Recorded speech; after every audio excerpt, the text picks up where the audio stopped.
always about giving hugs when we first begin, but we will not be doing that today. Amen. But it is great to be together. For those of you who don't know me, which is probably none of you, but my name is Ryan Painter. Hello, my beautiful wife, Corrine. We lead the Cleveland Church here, and we are grateful to be able to meet. And yeah, pretty nice day, right? No rain, not too warm. I think we can do this. I think we can do this. So, amen. So I've got some good news. All right. Everybody want some good news? Yeah. I've got some good news about one of our sisters in our fellowship, Miss Alma Torres. And in case you didn't know, back in the Philippines this past Friday evening, Alma's mother was baptized into Christ.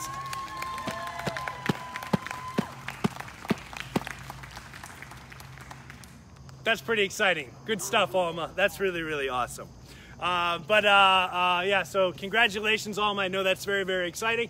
I actually need a little bit of help for today's sermon. And I'm going to need to call on some of the kids for help with the sermon.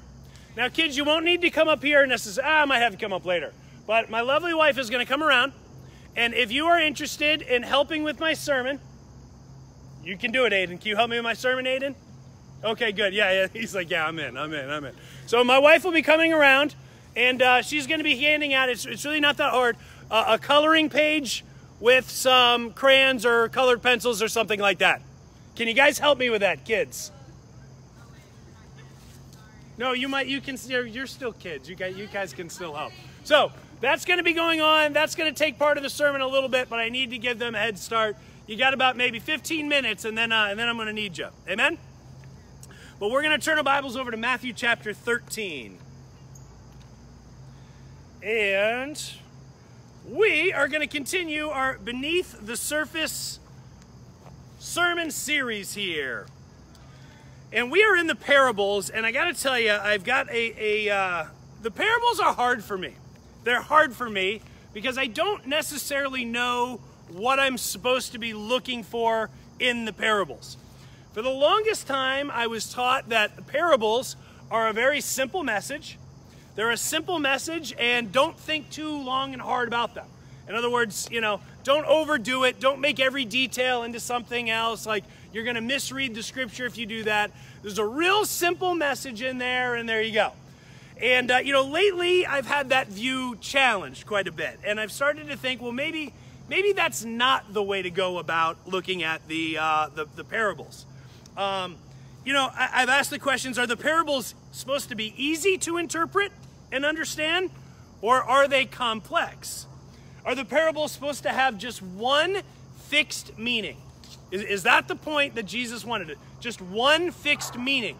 And some of you are probably thinking, yeah, that's how it's supposed to go.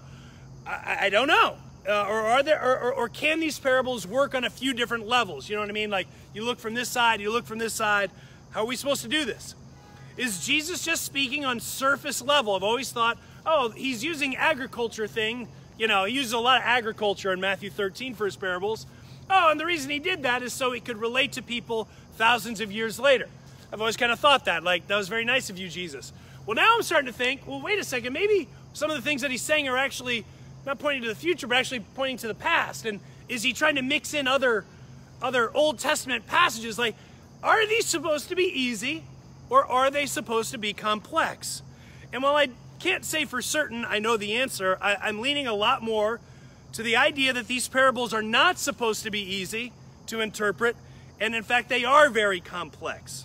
They do reference a lot of these Old Testament stories, and they don't necessarily have one fixed meaning. Can you guys hear me all right? Okay, good. Jesus even kind of tells us that, right? Like, Jesus refers to these parables as the knowledge of the secrets of the kingdom of heaven. Well, if you've got a secret of the kingdom of heaven, that kind of by nature, he calls them mysteries. That kind of by nature tells you these are not easy to understand. These are not super easy to be able to figure out. Jesus tells people that they will see him but not perceive him, that they will hear these parables but they will not understand them. That makes me think these are not super simple, but there's some complexity to them. And as you start, and we're going to do some of this today, as we start looking into the Old Testament, you're going to start saying, well, wait a second, is Jesus actually working on another level here where he's actually referencing Old Testament stories as he brings these parables to us. And I do believe that these parables work on a few different layers. It's kind of like looking at a diamond. If you look at it from 3 different angles, or you change the light in 3 different positions, you're going to see something a little bit different, right? And I think that's a lot of what's going on. And so what we're going to do today is we're going to look at 2 quick parables, the parable of the hidden treasure and the parable of the pearl of great price. And we're going to come up with 3 different points with 3 different meanings of the parable. All right? Okay, you guys don't seem excited. I'm pretty excited about it. So, so I actually think that potentially you're going to hear something that you haven't heard before. That when you've heard this, you've probably heard the same message over and over again. That'll be one of our points. But I want to propose that he's talking on 2 other levels as well. Amen? And so with that, let's dive right in. Matthew chapter 13, verse 44. And Scripture says this: "The kingdom of heaven is like a treasure hidden in a field. When a man found it, he hid it again, and then in his joy went and sold all he had and bought that field. Again, the kingdom of heaven is like a merchant looking for fine pearls. When he found one of great value, he went away and sold everything he had and bought it." And there you go. There's our scripture for today. Point number 1, God is the treasure. Point number 1, God is the treasure. So the most common explanation that you've probably heard on this, and I'm not saying it's wrong, I'm saying it's absolutely right. But the most common explanation is this: that this kingdom of God is this treasure that's been buried in a field. And a man is searching and searching and searching, and when he finds it, this kingdom of God is so unbelievably awesome. Finding God himself is so unbelievably awesome that he's willing to sell everything he had. In his joy, he goes and sells everything he has because he's got to have that field, because he's got to own that treasure. And that's what a relationship with God is like. You got to be willing to give up everything, and you do it joyfully. It's an awesome thing. Amen? Amen. We've all heard this story, right? Yep. There's another guy, and he's searching for pearls. He's going through, but he finds that one of great price. And he says, well, I got to have this. And he too sells everything he has so that he can have it. And our lesson is simple. Our lesson is simple, is that when we understand God, when we can see that treasure, when we know that treasure's there, that we are going to hunt for that treasure. We're going to seek it out. We're going to do whatever we can to find it. And when we find it, we're going to give up everything. We're going to give up everything so that we can have that, and we'll get baptized, and to God be the glory. Amen. You know, the message is simple. We need to seek for the kingdom of God. And it fits so much with all of Jesus' teachings, right? Ask, and it will be given to you. Seek, and you will find. Knock, and the door will be open. And so if you're listening to this here today or online, and you're not walking with God right now, you don't have that walk with God, go get it, right? Like, give everything you can to find that treasure. We'll try to show you that treasure, but seek after it with everything you have. And I know for me, when I began studying the Bible, I came out to church not that I was looking for the treasures or the mysteries of the kingdom of heaven. It wasn't that. I was kind of looking for some new friends, wanted to feel good about myself by going to church and maybe pick up a girlfriend along the way. And, that was kind of my interest in church. And as I eventually began kind of honestly begrudgingly studying the Bible with some of the guys in the church, my heart was not like, yeah, give me this treasure. I remember they asked me, they said, so Ryan, do you think that you're a disciple of Jesus? And I said, no, I don't think I'm a disciple of Jesus. They said, Ryan, do you think that you're a Christian? I was like, well, I kind of always did, but I guess according to this, no, I'm not a Christian. They said, we have one final question for you. Do you want to be a disciple of Jesus? And I looked and I went, no, I don't want to do this. This is extreme. This is crazy. I was not exactly the guy, searching for the treasure in the field. I would have sought and moved right along. But something happened over time, and the more you get into the Bible, the more you're at church, the more you're in the fellowship, the more you get to see the difference between the kingdom that you're living in and the kingdom of God. And something happened within me in a pretty short period of time where it was like, this is what I want. This is what I want. And sure enough, I started searching after it. I remember I was stumbled over one thing I didn't understand in the scriptures, and I stayed up till 5 in the morning one night just trying to figure out the answer, and came away and I was like, I'm getting baptized. I'm going to do this. And it was awesome. Anyway, what's the point? I want a little message for the teens out there. Come on, teens. You teens are out there. I think sometimes what I'm learning is that the teenager feels like he or she's got to totally clean up the house, totally make sure everything is right in their life with God before they start to study the Bible. It's like almost like I got to be on my tippy toe. I got to be on my best of my best. And when I'm kind of feel that I'm worthy, then I will go and I will start to study the Bible. Like they've already got to almost have your mind made up before you even get in, before you even sit down and do a Bible study. Let me tell you, that's not the way that has to go. That's not the way it has to go. A lot of times you start finding your heart as you begin to seek. You know, you don't get in immaculate shape and then join the gym. You join the gym to get in immaculate shape. Like me. No, not like me. You know, you study the Bible to learn about God, to figure out, do I want to do this? Who's this Jesus all about? Do I believe these stories even? You study the Bible to figure those things out. You don't have to have everything figured out before you begin studying the Bible. And so I just throw that out there, teens. We'd love to see you get in the Bible and understand more and more about God. To the disciples, to those that have been that person who has sought for God and went after that treasure, found that pearl. Let me ask you a few questions. Are you still that guy? Are you still that guy that's still searching around and saying, man, I want to find more?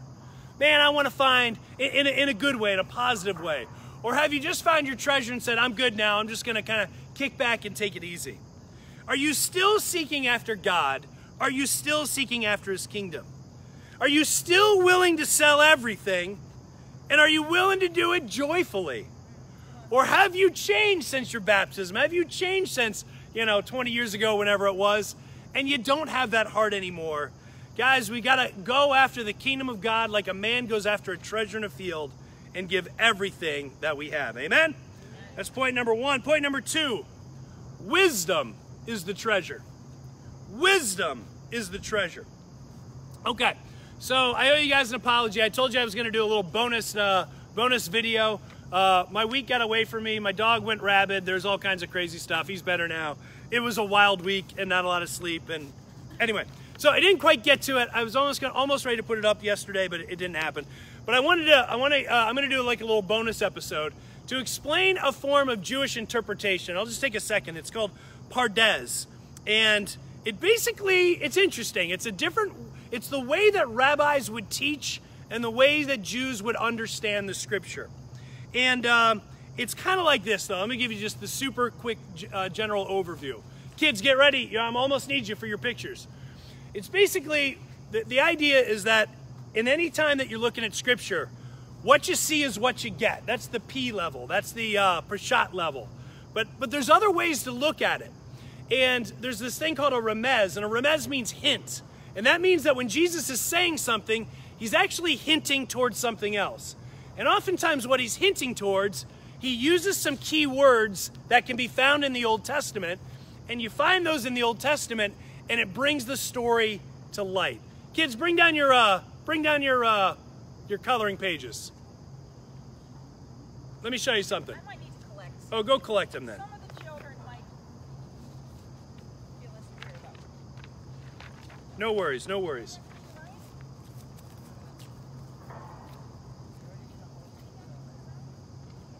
Oh, yes! Aiden, the man! Look at that! That's awesome. Okay, guys.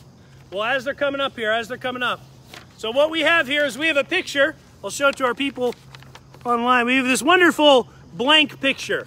But we can all kind of, well, you're pretty far away, but you can kind of tell what it is if I were to pass it around. It'd say, oh, yes, thank you. Thank you, Miss Macy. Come on, McKenna. Very good, very good. Oh, McKenna, good work. And so what we have here is we have some type of, I don't know if that's a church or some type of library or something. We have a big tree. We have a path leading up with some bushes. And that's what we get. And you can understand what this is. But then as we go around, ooh and ah, look at this. The children have added a little bit of color. And it makes the picture just that much better, right? It didn't change the picture. Hey, what's up, Jaden? Come on up. You're like a ninja. I didn't even see you. Didn't even hear you. Thank yes. you. His has a groundhog in it. Oh, he's got a groundhog. The tree is yellow for the fall time. Good job, Jaden. And the picture starts to come to life, right? We've got this one. We've got this nice one. They were taking their time. I'm going to give that one back. That's like... They want to finish. They want to finish. Okay. This one, we have a very colorful looking building here. How about some of these? Oh, very nice. Colored pencil on that one. This one might be my favorite. Well, I don't have favorites, but look at this one. They've added to it quite a bit. And so what we've done is we've gone from this. Where'd my original go? Oh, there it is. So what we've done is we've taken this picture, and it's a beautiful picture, but it doesn't have much detail, right? And we've turned it into this. Oh, very good. A little round of applause for our children who helped us out here today. Awesome, thank you. In many ways, when we're reading the scripture and we're just kind of grabbing it, what we're doing is we're getting the right picture. We're getting the right picture when we read it and we look at it, and it's all good, right? But it's not terribly filled in. We've got kind of the white sheet, and I see where he's going here. I see the teaching. But once you can start to add and understand the Old Testament and put it in, it starts to look like the colored picture, where it's not changing the picture at all. It's not saying, it's not a new picture. It's the same picture, but it's got a greater depth. That's kind of what this whole beneath the surface thing's been about, right? It's about adding this depth to it.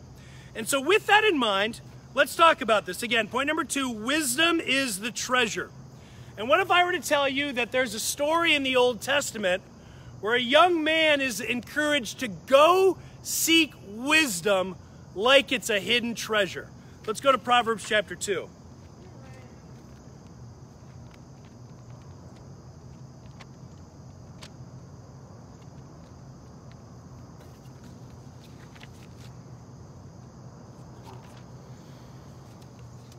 In Proverbs chapter 2, this is a book about seeking wisdom and knowledge.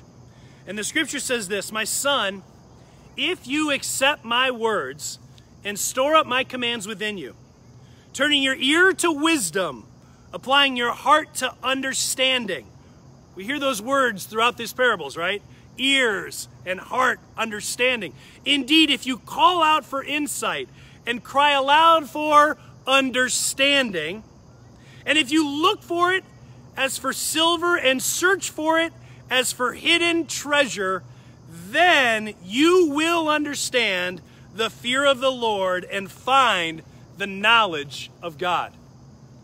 And could it be, I don't know, maybe it's just a coincidence, but could it be that Jesus is instructing us on kind of filling that picture out to a certain degree? That say, yeah, you need to chase after God, but really, this is a callback to Proverbs 2. That we need to be like these young men, these young women that are searching after wisdom, searching after truth with everything that we have. Could it be that Jesus is saying, listen, you're going to find this treasure, but then you're ultimately going to find wisdom, you're going to find the fear of the Lord, and ultimately land on the knowledge of God. And I heard something in a podcast that actually made a ton of sense to me. And they were talking about, again, the difference between how Westerners think and how Westerners learn versus Easterners. And have you ever come across a passage of the Bible and you just have absolutely no idea what it means? Liars! No one's raising their hand. Oh, okay, there they are. Okay. What do we do when we run across a passage and we don't know what it means? We typically, as Westerners, we get frustrated when we do one of two things. We immediately go to Google and try to get a quick answer. I do that all the time. Let me go to Google, let me get a quick answer. If I like the answer, great, we move on. Or we just get frustrated and move on and say, bag it, and we just go right for the easy stuff that we can grab. Is anybody else guilty of that? I can tell you've been doing that for 20 years. Okay, so the Westerner, again, Because the Westerner expects to get an answer. Like, I'm taking the time to read it. You're going to tell me what I need to know, Jesus. I don't want to put the work in.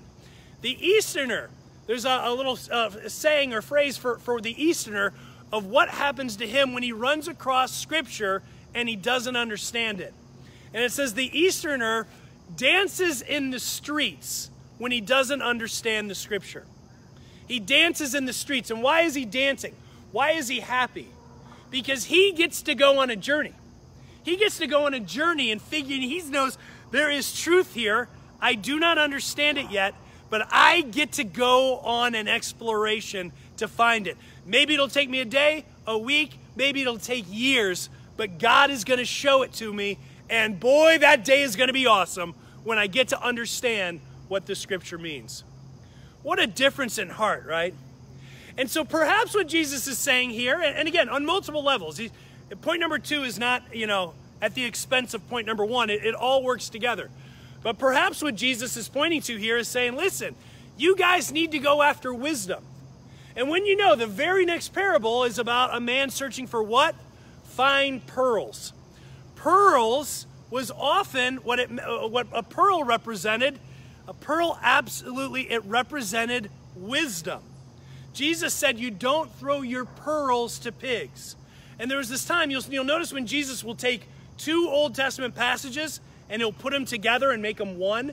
That was called stringing along pearls of wisdom.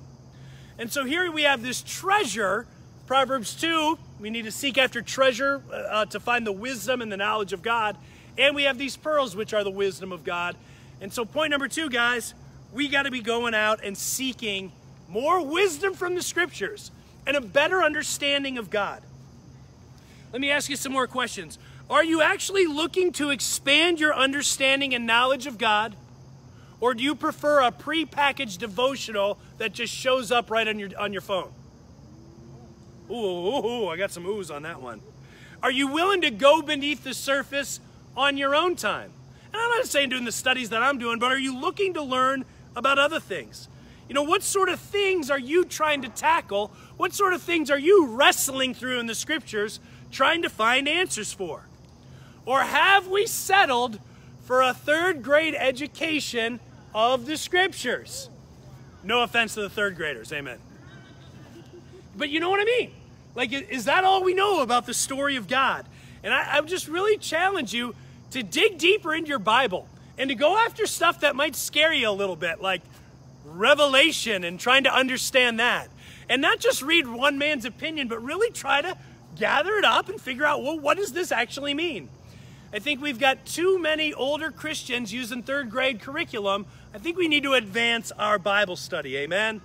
Who's out there going to study out the book of Ezekiel and going to explain it to us? Because I know you, I know me, I couldn't do that right now. Where's the Bible scholars among us? I know for me, one of the things I'm doing, and I'm kind of excited about it, is I'm studying out the meaning of the atonement. There's the new book I got, and it's pretty wild. So the atonement basically means, the study of the atonement is, why did Jesus have to die on a cross? And I didn't think that was a study because I thought that's part of our 3rd grade education, right? We all know that there's a God and that there's these sinful humans, and the sinful humans can't go to heaven because we have sin. So Jesus comes down, he takes our sin away. It's kind of like a business transaction, right? So he takes my sin, I take his righteousness, now God will accept me. We all heard that story, right? Yeah. What if I were to tell you that was not the predominant view of Christianity? That's not wrong, but that was not the predominant understanding of why Jesus came to the earth in the first place. For hundreds of years. It's wild out there. There's like 6 or 7 different things going on. Anyway, I don't know where all it's going to lead, but to me, that sort of stuff is become very exciting. I want to know more about God, and I hope that you guys want to, kind of like this is saying here, go after those treasures, go after those pearls, learn more about your Father in heaven. Amen? Point number 3, you are the treasure. So point number 1, God is the treasure. Point number 2, wisdom's the treasure. Point number 3, you are the treasure. And are we convinced that the man who is searching in the field, are we convinced that that man actually represents us? Because we shouldn't necessarily be. it's inconsistent with the rest of the parables. Okay, so let me just kind of break this down here a little bit. Start off with the parable of the sower. And when you study the parable of the sower, it becomes very clear that it's not us that are sowing the seeds. That's not the point of that parable. It's actually God and it's Jesus who are sowing the seeds. They're the man in the parable. Then we go on to the weeds and the wheat. And it says just straight out, the Son of Man is the one that was sowing the wheat. The evil one sowed the weeds. But there you go. But the man again, in this case, is Jesus. Then a couple weeks ago, what did we talk about? The mustard seed, right? Well, who was out there spreading the mustard? Who was planting the mustard seed? Well, that would be Jesus, right? Like, he's the one that brought the kingdom, and you say God as well, but he's the man of the story. And for the sisters out there, amen, the next one was all about the bread, right? And the woman puts the yeast, the good yeast, in the bread. The bread's the rest of the world, and it grows and has this great impact. But who's the person again?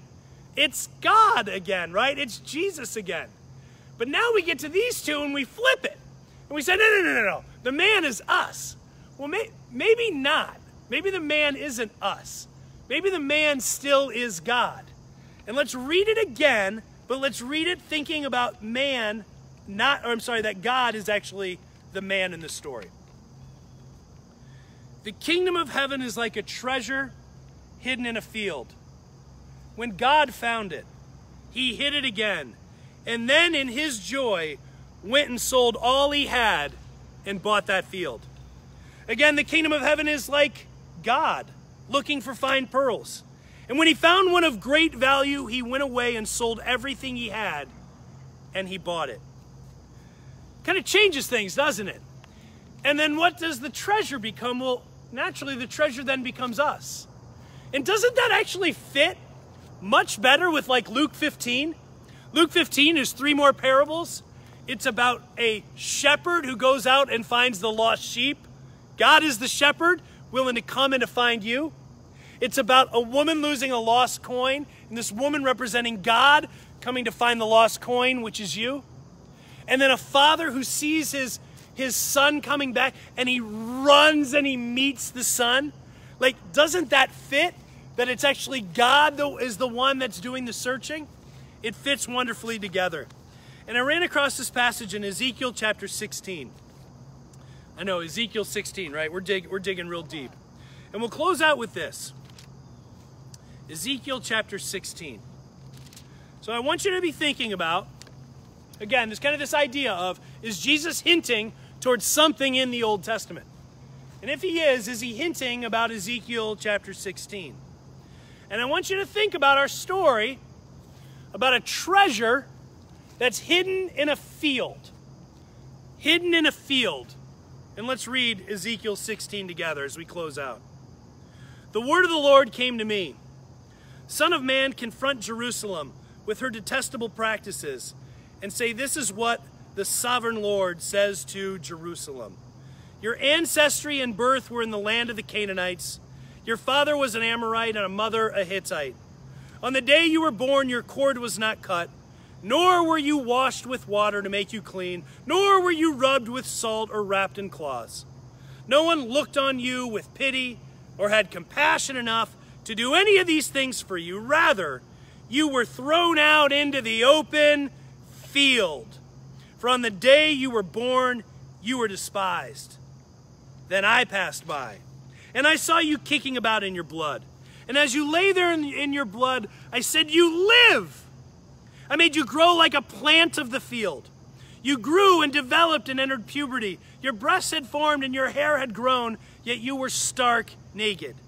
Later I passed by, and when I looked at you and saw that you were old enough for love, I spread the corner of my garment over you and covered your naked body. I gave you my solemn oath and entered into a covenant with you, declares the sovereign Lord, and you became mine. I bathed you with water and washed the blood from you and put ointments on you. I clothed you with an embroidered dress and put sandals of fine leather on you. I dressed you in fine linen and covered you with costly garments. I adorned you with jewelry. I put bracelets on your arms, a necklace around your neck. I put a ring on your nose, earrings on your ears, and a beautiful crown on your head. You were so adorned of fine linen and costly fabric and embroidered cloth. Your food was honey, olive oil, and the finest flour. You became very beautiful and rose to be a queen. And your fame spread among the nations on account of your beauty, because the splendor I had given you made your beauty perfect, declares the sovereign Lord. Well, wouldn't you know, we've got another treasure that was found in a field in the Old Testament. And that treasure was a baby which represented Israel that was kicking and screaming and had no one to look after her. And then God saw this baby in the field and said, I'm going to take care of this child. I'm going to take care of him. He covered the child with his garment, put an embroidered dress on her, sandals of fine leather. We read about being adorned with jewelry, bracelets, rings, earrings, a crown. There's gold, there's silver, fine linen, costly fabric, embroidered cloth. The food sounds good, honey, olive oil, the finest flour. She rose to be a queen, and ultimately, God swore her a solemn oath, and they entered a covenant. I would like to propose that this is another story that Jesus is referencing. That he says that I'm, in a different way, again, just looking at it from a different angle, that God is saying, I'm actually the man going through the field. And you were the one that was in that field. And maybe nobody wanted you. And maybe you were kicking and screaming. But I came up to you and I gave you everything you needed. And in fact, it cost me so much that I sold everything that I have, and I did it joyfully. Well, how did God sell everything he had? And how did he do it joyfully? I mean, he's God, right? He's got it all. How can he give away everything he had? Oh, that's right. There's this guy by the name of Jesus, the one and only Son of God, who he gave up, who was sacrificed for that child that was in that field. That child that is you. Oh, and how? What was his heart when he gave that up? What was the heart of the Son as he went to the cross?